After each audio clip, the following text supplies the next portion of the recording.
Morning. हम अपने पिछले लेक्चर में इस अलग से जो प्लेलिस्ट बना के चले थे सोर्सेज ऑफ एनर्जी में, उसमें सोलर एनर्जी पे थे। एक तो ये कि ये जो चैप्टर है सोर्सेज ऑफ एनर्जी हम पढ़ रहे थे बोर्ड एग्जाम के लिए, 10th बोर्ड एग्जाम के लिए। एनटीएससी में इसमें से बहुत ज़्यादा कुछ नहीं आता है। दूसरी बात, जो रिवाइज सिलेबस है, मैं इस वीडियो लेक्चर के साथ लिंक कर रहा हूँ वो डिस्क्रिप्शन बॉक्स में। तो जो रिवाइज सिलेबस है उसमें एक पूरा चैप्टर हटा दिया गया है, तो हमें बोर्ड के लिए भी पढ़ने की जरूरत नहीं। तो आज हम इस चैप्टर को फिनिश कर रहे हैं यहाँ इस लेक्चर के साथ, प्लस ये प्लेलिस्ट खत्म करके मैं इन लेक्चर्स को भी वो रिवीजन रिकम न्यू विजन वाली जो प्लेलिस्ट थी उन्हीं में लगा दूंगा। ये 2-3 ही तो लेक्चर में उन्हीं में काम आएगी। तो आज हम फिनिशिंग स्टेज पे है। तो हम थे सोलर एनर्जी डिवाइस पे, सोलर एनर्जी डिवाइसेस पे हम थे। तो सन की हम बात कर रहे थे कि जो सन की लाइफ है लगभग आधी हो चुकी है और लगभग आधी और बची है, नियरली 5 बिलियन ईयर्स। देखिए, अगर मैं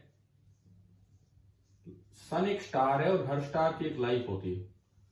लाइफ ऑफ सन की अगर मैं बात करूं तो नियरली आधी हो चुकी है और इस तरह की ही और बची, means 5 billion. Billion means 10⁻⁹ nearly इतना हो चुका है, 10⁻⁹ ईयर्स। इतने साल से सन हमें एनर्जी दे रहा है और अगले इतने ही साल सन और एनर्जी देना कंटिन्यू करेगा। मतलब अभी तो आधी लाइफ हुई है, तो हमें अभी से चिंतित होने की जरूरत नहीं है कि सन चला गया तो क्या होगा। नहीं, अभी बहुत ज्यादा समय बचा हुआ है। हो सकता है तब तक कुछ और मिल जाए जिससे हमें एनर्जी मिले, लेकिन अभी तो ultimate source of energy sun है। इंडिया एक इस मामले में लकी है कि हमें पूरे 12 महीने सनलाइट मिलती रहती है। अब अगर मैं बात करूं इंडिया की, बात करूं इंडिया में कितनी एनर्जी आप रिसीव करते हो सन से जब क्लाउड नहीं है, स्काई कंडीशंस क्लियर हैं, तो कितनी एनर्जी आप रिसीव कर रहे होते हो। तो वो डाटा आपको याद रखना होता है। Nearly 5000 trillion kilowatt hour, this is the energy received by from sun in India. अब ट्रिलियन होता है कितना, मिलियन 10⁶, बिलियन 10⁹, ट्रिलियन 10⁻12, और 1 किलोवाट आवर में 3.6 इंटू 10⁶ जूल। मतलब हम सन से लगभग इतनी एनर्जी रिसीव कर रहे होते हैं एक साल में। एक साल भर में इतनी एनर्जी हम रिसीव कर लेते हैं। और अगर डेली की एवरेज की बात की जाए तो 4 से 7 kilowatt hour energy per metre square area में आ रहा है। ये तो है इन 1 ईयर, ये एक साल की है। अगर आप डेली की बात करें तो nearly 4 to 7 kilowatt hour per metre square, 4 to 7 kilowatt hour energy per metre square area पे आने लग रही है रोज। ये एक दिन का अनुमान है।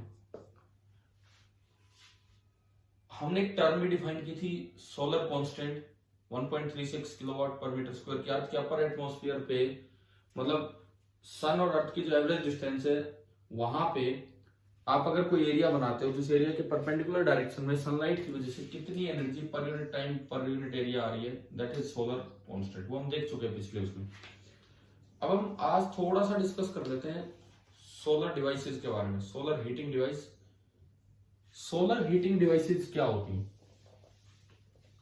सोलर हीटिंग डिवाइसेस का मतलब है कि ऐसी डिवाइस जो हीट को कलेक्ट करे सनलाइट से। देखो, सनलाइट के 3 पार्ट थे, अल्ट्रावायलेट, इंफ्रारेड और बीच वाला विजिबल, लेकिन हीट वेव थी इंफ्रारेड।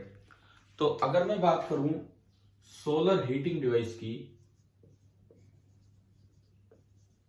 तो सोलर हीटिंग डिवाइस का मतलब है, सोलर हीटिंग डिवाइस का मतलब है कि एक ऐसी डिवाइस जो सनलाइट में से इंफ्रारेड वेव्स को कलेक्ट करे और उसको लॉस ना होने दे, उसका लॉस ना होने दे वहां से। अब हीट लॉस 3 तरीके से हो सकता है, कंडक्शन, कन्वेक्शन और रेडिएशन। तो किसी भी प्रकार से वहां से उस सनलाइट को निकलने ना दे, उस हीट एनर्जी को निकलने ना दे, ऐसी डिवाइस को हम बोलते हैं सोलर हीटिंग डिवाइस। अब हम सोलर हीटिंग डिवाइसेस की डिटेल में नहीं चलेंगे, लेकिन 3 स्टेप जो सभी सोलर हीटिंग डिवाइसेस में ध्यान रखा जाता है उन पे हम चलते हैं। 3 स्टेप्स कि भाई 3 स्टेप क्या क्या है जो सोलर हीटिंग डिवाइसेस को बनाते समय ध्यान रखा जाता है। पहला step, increasing the absorption of heat. सबसे पहला स्टेप ये है increasing the absorption of heat. Heat मतलब इंफ्रारेड वाली जो रेडिएशन है वो। देखिए इसका तरीका क्या है, आपको पता होगा कि जो डार्क कलर होते हैं वो हीट के अच्छे एब्जॉर्बर है। तो paint the inner walls black. आप अंदर जो वॉल्स है उनको ब्लैक पेंट कर दीजिए ताकि ज्यादा से ज्यादा सनलाइट में से इंफ्रारेड पार्ट निकाल के एब्जॉर्ब कर सके। दूसरा, reducing the loss of heat. Heat transfer ना हो पाए वहां से बाहर। Reducing the loss of heat. अब इसका तरीका क्या होता है, लॉस ऑफ हीट को रिड्यूस करने का क्या तरीका होता है?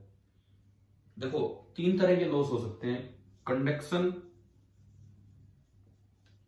कन्वेक्शन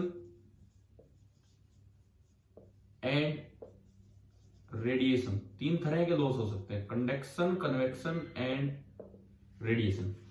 कंडक्शन की अगर मैं बात करूं तो इस लॉस से बचने का तरीका यह है कि आप जो मटेरियल है साइड वॉल्स के वो पुअर कंडक्टर ले लीजिए। जो साइड वॉल्स हों उस कंटेनर की, उनको आप पुअर कंडक्टर्स ऑफ हीट ले लीजिए। पुअर कंडक्टर्स ऑफ हीट जैसे प्लास्टिक, ग्लास, फाइबर ग्लास, ठीक है, इस तरह लकड़ी, would, plastic, would, fibre glass, इस तरह के मटेरियल आप लीजिए। कन्वेक्शन से आपको बचना हो तो आप डबल वॉल्ड बॉक्स लीजिए एयर टाइट। उनमें क्या होता है, एयर ट्रैप्ड होती है और थ्रू एयर अंदर की एनर्जी बाहर नहीं आ पाएगी। हाँ, रेडिएशन से अगर आपको बचना हो, रेडिएशन लॉस से, तो आप उसके टॉप को, उस कंटेनर के टॉप को कवर कर दीजिए ग्लास से। आपने पढ़ा है ग्रीन हाउस इफेक्ट। जब सन से लाइट आ रही है तो कम वेवलेंथ की लाइट है इंफ्रारेड, वो चली जाएगी पार करके, लेकिन जब बाहर अंदर से बाहर आना चाहेगी तो ज्यादा वेवलेंथ की लाइट होगी, कम एनर्जी की होगी, तो वो बाहर नहीं आ पाएगी। तो रेडिएशन लॉस से बचने का तरीका यह है, top the cover with glass. ये 3 तरीके हैं कि लॉस से कैसे बचा सकता है। टू अवॉइड कंडक्शन लॉस, ये to avoid convection loss and to avoid radiation loss. अच्छा, तीसरी बात जो सोलर हीटिंग डिवाइसेस में ध्यान रखा जाता है, that is increasing and concentrating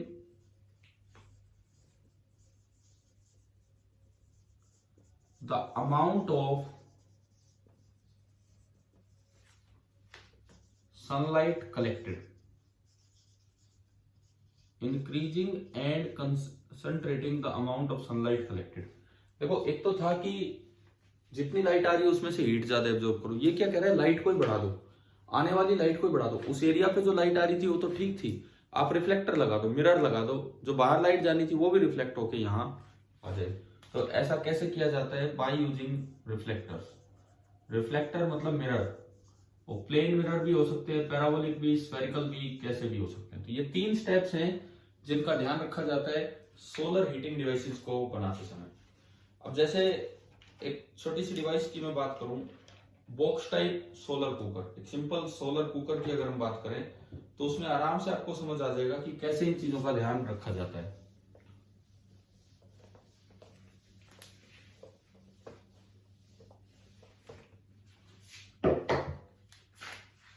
देखिए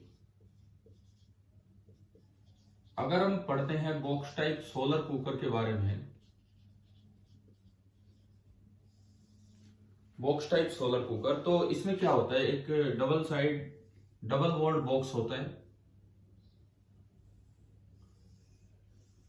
ये डबल वॉल्ड है, बीच में एयर ट्रैप्ड है, जैसे थर्मस में होता है इस तरह का काम।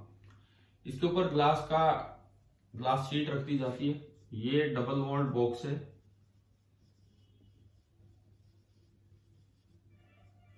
ये कन्वेक्शन लॉस बचाएगा, मटेरियल इसका मान लो लकड़ी ले ली, प्लास्टिक ले लिया, ये कंडक्शन लॉस बचाएगा। और ऊपर ग्लास शीट रख दी, ये रेडिएशन लॉस बचाएगा।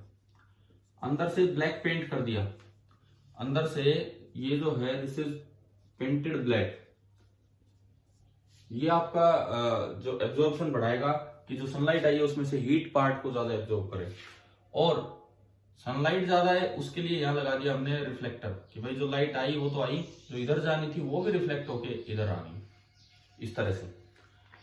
अब देखिए ये अंदर जो भी इंफ्रारेड रे आ रही है, जब ये रिफ्लेक्ट होके जाएगी तो ग्लास इसको नहीं जाने देगा और ये वापस यहीं रह जाएगी, यानी कि अंदर जो लाइट बचेगी दैट इज ट्रैप्ड इंफ्रारेड, जो अंदर हीटिंग के लिए काम आ जाएगी। ग्लास क्यों नहीं जाने देगा, ये हम ग्रीन हाउस इफेक्ट के समय पढ़ चुके हैं। और इसके अंदर यहाँ कुकिंग आइटम रखा होगा अपने बर्तन में, तो वो धीरे धीरे गर्म हो जाएगा। धीरे धीरे का मतलब ये है कि इसके अंदर जो टेम्परेचर होता है वो नियरली 100 डिग्री सेल्सियस से 140 डिग्री सेल्सियस हो जाता है इन 2 to 3 आवर। 2 से 3 घंटे में 100 डिग्री सेल्सियस से 140 डिग्री सेल्सियस की टेम्परेचर हो जाता है इन 2 to 3 आवर। क्लियर। अब ये जो पार्ट है, सोलर कुकर हुआ, इस तरह का कोई भी पार्ट आपको एक्सप्लेन करना आ सकता है। इसकी बड़ी एडवांटेज ये है इस कुकर की, आप नॉर्मल कुकर में 2 सब्जियां एक साथ नहीं पका सकते। आप इसमें अपने अलग अलग बर्तन रखिए और साइमल्टेनियस कुकिंग हो सकती है 2-3 चीजों की, लेकिन आपको ऐसी चीजों का ध्यान रखना है जिनमें स्लो हीटिंग हो, स्लो हीटिंग रिक्वायर्ड हो, वो चीज यहाँ कुकर है। फास्ट हीटिंग वाले यहाँ नहीं हो पाएंगे।